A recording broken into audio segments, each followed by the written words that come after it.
2006, I stood before my college peers, our campus minister, Lynn Boucher, the president of Nazareth College, Don Braveman, and hundreds of other North American students, and tried to explain to them why I, like them, had applied to take the journey to Poland known as the March of Remembrance and Hope.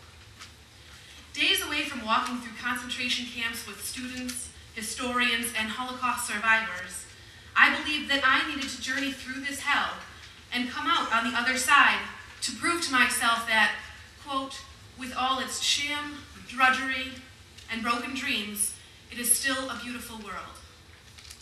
How naive I was then. During that week in Poland, we were shoved into overcrowded buses, the food was barely edible, the rain kept us cold and congested, we got up early to travel long hours to the sites, and every sight and story drained our faith in humanity a little more. But I wouldn't have had it any other way. It is not the type of experience you should have in luxury.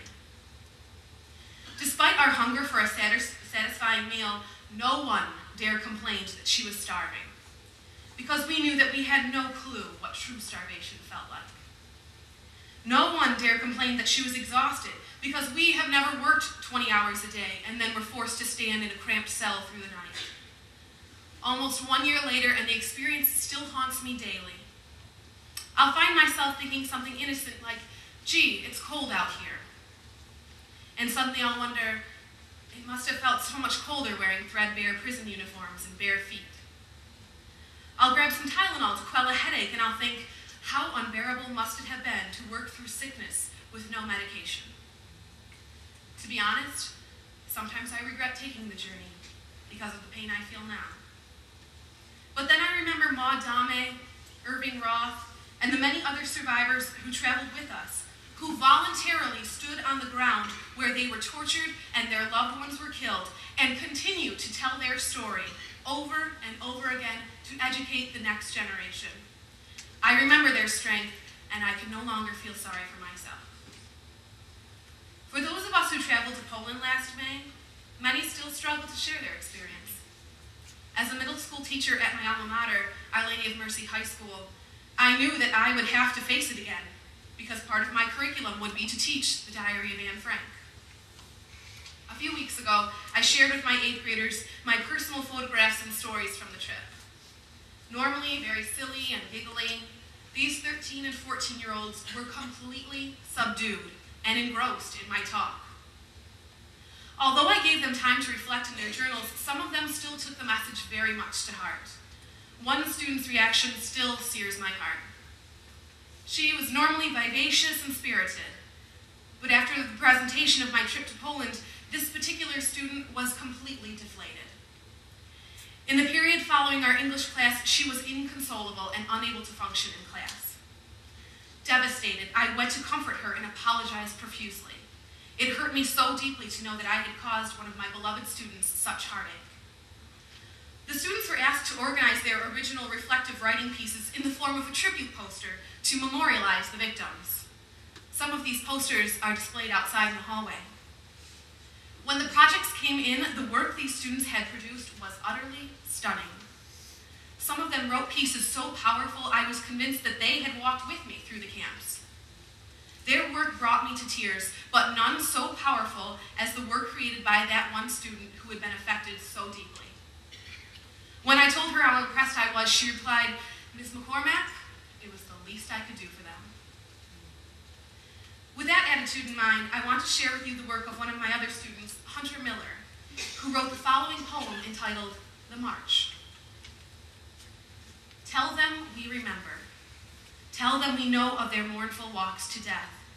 They trudge with their bloody, torn feet in the crunchy, ash-filled snow.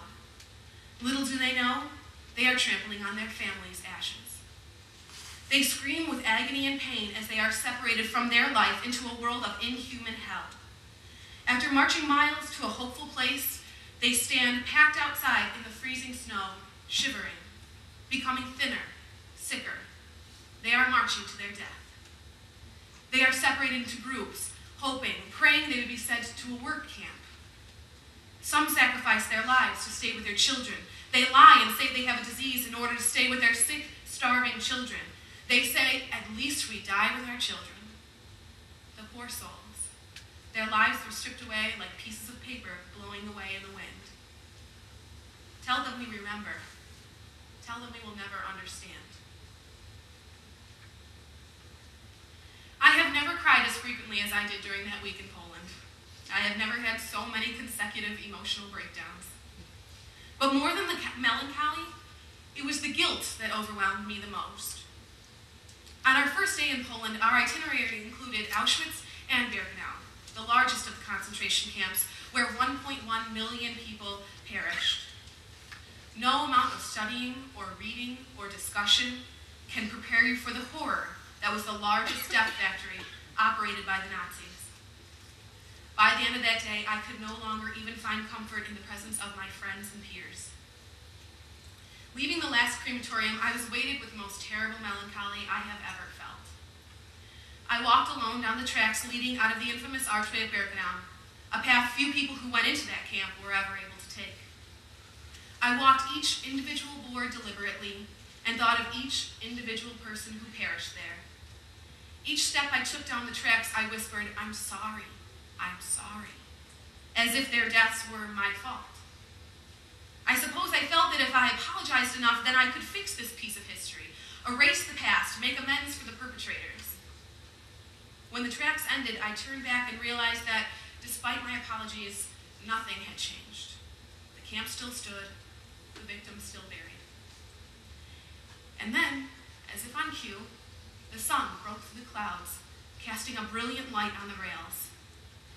Not enough warmth to lift the sorrow, but just enough to dry the tears. When I shared this story with my students, one girl responded, "Ms. McCormack, I think it was God trying to assure you that there is hope." Since our classes began studying Anne Frank's diary and the Holocaust, 86 8th graders at Mercy High School have heard my story. I want to assure you that our mission and the lesson of the Holocaust are in good hands. 86 more people in the world have shunned prejudice and intolerance and have learned the importance of being good to all those around us. We have 86 more people in the world who understand how important their every word and actions are. 86 more. My student was right. There is hope. Thank you.